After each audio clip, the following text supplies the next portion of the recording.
Please welcome Ryan Davenport, producer.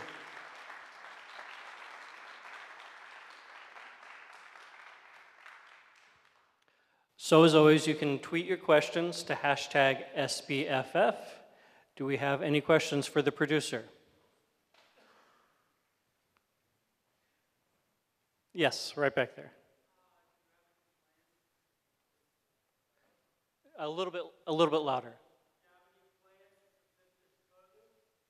So the question is, do you have any plans to like make this into a bigger story, a big movie perhaps, a feature? I guess kind of complicated question. First off, the reason I'm here representing as a producer is our director actually just got staffed on a show with Fox Searchlight. So congratulations to her.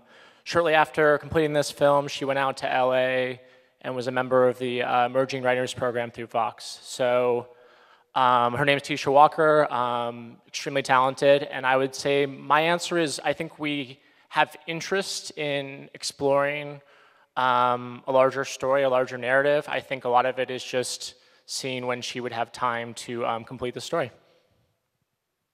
Another question. Yes.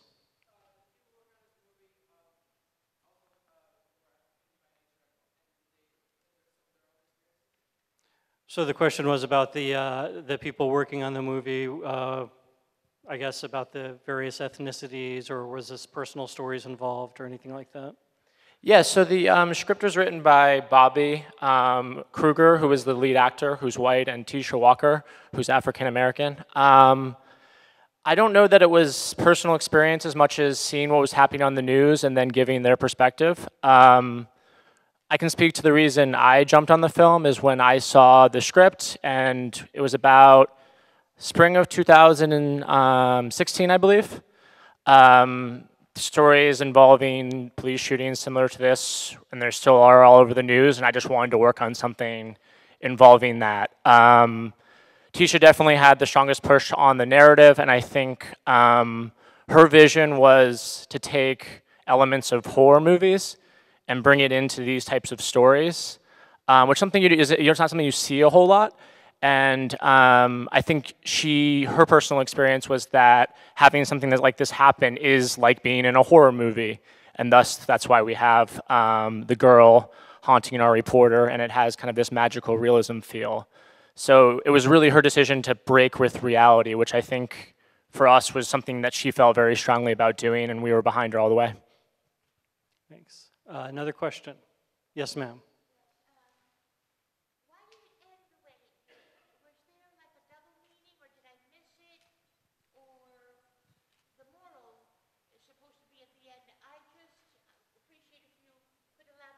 So the question is asking you to explain further the ending. What is the takeaway from the ending of it? Yeah, I think it was something, to be completely frank, that we still struggle with. Even when I watch it now, I sit there and I say, well, what are we trying to say as filmmakers? I know we talked about it a lot as Tisha, the director, Tisha and Bobby, the writer, the actors. We talked about how to end the film. And the scene with the mom on the porch is certainly part of the ending, but then there's this other scene where you see the girl still with the family. And my interpretation watching it today, which has kind of changed since when I saw the film, or when we made it, is that this girl is going to be, this loss is with that family forever. So this reporter may be able to leave this neighborhood, but this girl's staying there with this family, and she's always going to be there with them, and this is always going to be something that they're dealing with. And that's also something that interests me in the film, which is following people who lose someone in a national tragedy that becomes politicized and we all remember certain names and movements, but I think sometimes we are not always aware of what's happening to that family. So my interpretation now is just trying to remember that there's a person and there's a family there that's suffering, no matter what side of the issue someone's on, or what side of the, whether it's police or civilian. So that's my interpretation as of now, but I do think it's something that is a little bit could go in a couple different ways. So I'm sorry I don't have a clear answer for you, but I think it's something that to be frank, sometimes in indie filmmaking, you don't always, you're not always exactly sure. You're kind of trying to figure it out as you go. So. I also found it interesting that the last line of dialogue is the cameraman saying to the reporter, "So what are you going to say at the TV station?" And it ends with that question. Was that something that was discussed much, ending it that way? Yes, definitely. I mean, the big question is, so he has some level of a tape. He did this interview with his family. He has a job. He's got to go back to the news station. He doesn't really get the story he went after.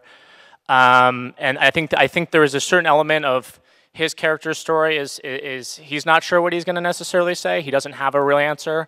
I think there's also a certain element of like there's some real big problems in society, and we don't necessarily have answers for them. And that's kind of the ending too, which is like I think the role of art is to kind of raise questions and to explore issues. But in a certain case like this, something that's huge going on in society, it's very hard to sometimes give a clear answer. So I think that was also part of our thought discussion, or our discussion was like leaving it a little open-ended is kind of the way we are in society, is that like we don't really know, we don't really have solutions. And even since 2016, we've seen protest movements grow, whether it's Black Lives Matter movement or it's the Parkland shooting group. We've seen like protests grow in huge numbers. So it's been interesting to see how the world's changed while we made a film about something that was specifically in the news in that time period. Another question.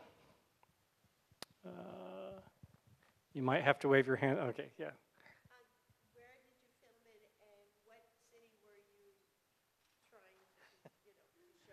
So the question is where it was filmed and where do we want to believe it was filmed when we watch it? We filmed it in East Orange, New Jersey, which is just outside of Newark. That was the scene at the house, and that was supposed to take place in. We left it be East Orange, New Jersey. We found that it was the neighborhood. We looked for a neighborhood where we thought that the family would fit and would live and would match the story. We looked all over New York, greater New York area, and that's where we kind of, once we found the location, it just felt like, well, this is where they're from, and we're gonna let the story kind of follow where we're doing it.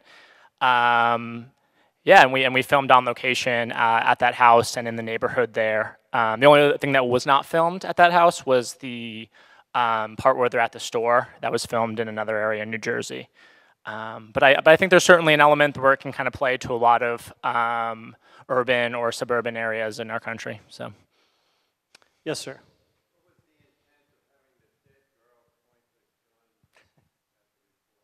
So the question is about the apparition of the dead girl and when she's actually pointing the gun at the reporter. Why was that scene like that?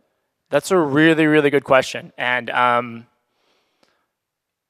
could defer to my director, but she's not here, so I'll give you my best answer. I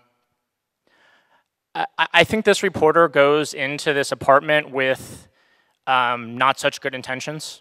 He's there for himself. And it's about him getting a story to make his career move forward. So I think it's part of his mental breakdown in that moment, which is like things are moving too fast. And I think it was an element of, like I said, our director bringing in this element of horror to the story, like trying to bring in this kind of uneasy element that almost crosses like a line of going from like we're kind of uncomfortable to very uncomfortable, kind of by intent to make us as an audience feel that.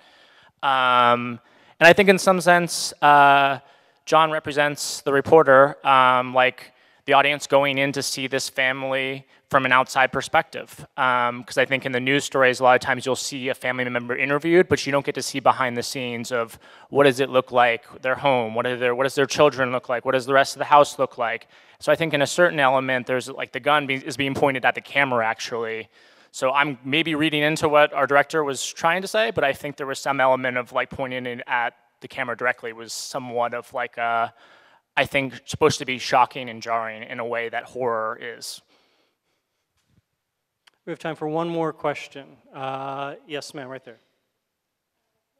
No, I'm sorry, miss. Someone new. Yeah. Yes.